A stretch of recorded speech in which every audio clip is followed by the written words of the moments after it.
I am Ferdinand Marcos, and I am the President of the Republic of the Philippines. I stand today on behalf of 110 million Filipinos. Hi everyone, hello universe, it's me again. Shoutout sa inyo mga babae. But anyway, mayroon tayong upload videos updates June 9, 2026. Nako mga kababayan, dahil po dyan sa bugos na hearing na Blue Ribbon Committee ng minority na hindi naman talaga kinikilala ng taong bayan.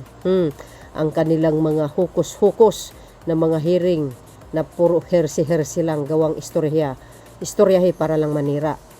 Sabi ko nga, lahat ng mga kumakalaban sa Duterte, yun ang may malita. Pero yung mga kaalyado nila, hindi pinangalanan. Pero mayroon pang dalawa. Pinangalanan, binawi din. Iba may upload ako dyan eh. Sabi dito mga kababayan, nalalagay sa alanganin itong itin marites na ito guys, kasi kahit actually itong itin marites na ito, nako, sangkaterbang kaso ang kaharapin nila, ika nga, iba't ibang individuals or people. Dahil dyan mga kababayan, sa bugos na hearing na yan, magsasampa ng kaso. Si Senator Erwin Tulfo at si Senator Soto, hindi lang yan, marami pa ang magsasampa ng kaso dito sa itin marites at saka kay Baligudgud. Sabi dito mga kababayan, para kumpleto detalyado, maiksi lang natin ibasahin. Sabi po ng Inquirer Net, ayan, 3 days ago, pero mayroon pang nagsampa ng kaso kanina laban dito sa 18 marites na ito. Senator Erwin Tulfo and Vicente Soto dito said they would file libel and cyber libel complaints against the 18 alleged former Marines and their lawyer who linked them to supposed kickbacks from the flood control project that came from resigned lawmaker Saldico. Ayan, kasi nga dinawit ito guys, itong talagang dalawang senador na ito. Kaya nga natatawa ka kasi nung panahon na yan, si Senator Tulfo, Erwin Tulfo, si Senator Erwin Tulfo hindi pa naman yata sa senador nung panahon na yan, 'di ba? O kailan lang yan? 2025 lang yan eh. Naging senador. Bakit? Isinangkot sa flood control. Diyan pa lang sablay na eh.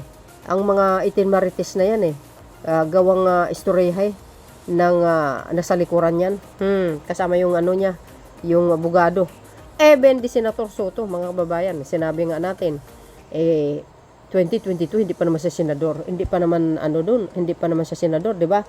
At kailan lang yung 25 lang nanalo. My gosh, paano nagiging kasabwat yan sa kickback? My goddess, puro peke ang inyong salaysay. Diyan pa lang guys, halatang halata na talaga sila. Na puro istoryahe. Ayan Soto Tulfo ay libel raps versus Baligud and ex Marites. Yan ang sinasabi nga natin eh. Alam niyo mga kababayan, sabi ko nga, magaling to mag-interview itong Blue Ribbon Committee na bugos ni Alan Cayetano, ni Pia Cayetano pala. Saan ka makakita, sabi ni NBI Director Matibag, bakit yung abogadong nagsasalita at saka si Mike Defensor nung isang araw. Halatang coaching ayan hindi lang yan mga kababayan. Eto, nakikita nyo yan, yung first year college student. Bakit? Ito.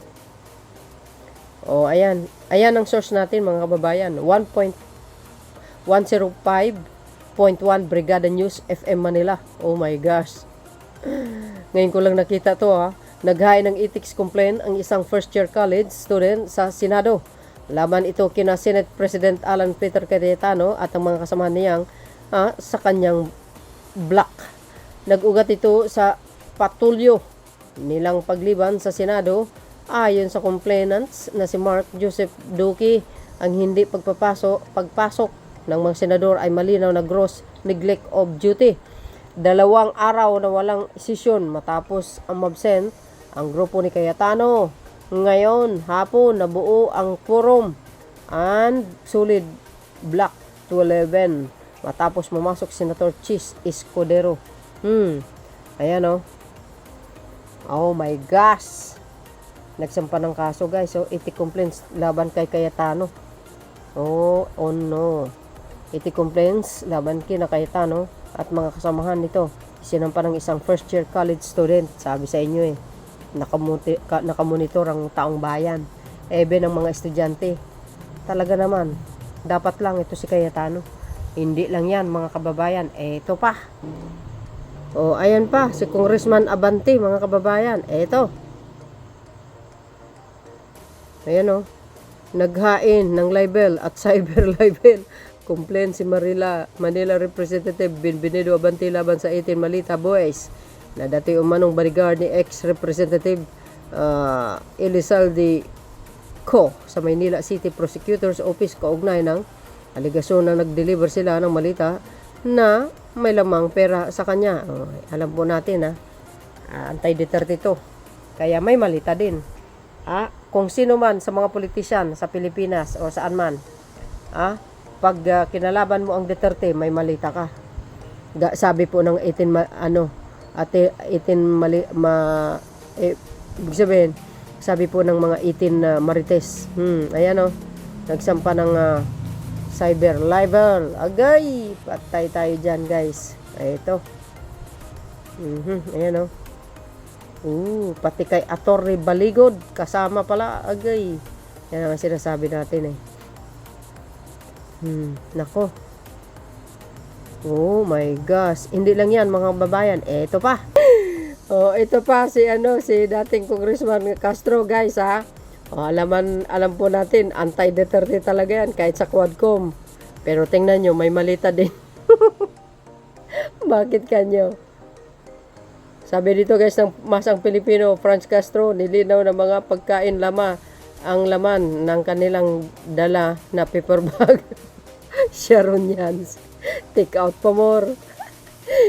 Maring itinanggi ni dating active chair party list Representative Franz Castro ang aligasyon na tumanggap sila ng mga paper bag naglalaman umano ng pera na may kaugnay sa kontrobersyal ng flood control projects. Sa gitna ng mga paratang ipinilawanag ni Castro na kung may dalaman silang paper bag, karaniwan nitong naglalaman ng mga pagkain kanilang binalot matapos dumalo sa mga titipon at aktibidad. Alam nyo guys, ugali ng Pilipino talaga ang mag-take out, lalo't pagkaibigan mo. Sigurado yan, take out yan. Sharon. Ang bagong tawag dyan Sharon Ang paper bag na dinadala namin minsan ay yung mga sinaron namin minsan sa pagkain ni Castro. Ang bayag ay tugon sa mga aligasyon na lumulutang sa mga pagdinig kaugnay ng umano'y cash deliveries na inuugnay sa mga proyekto sa flood control. Ayan.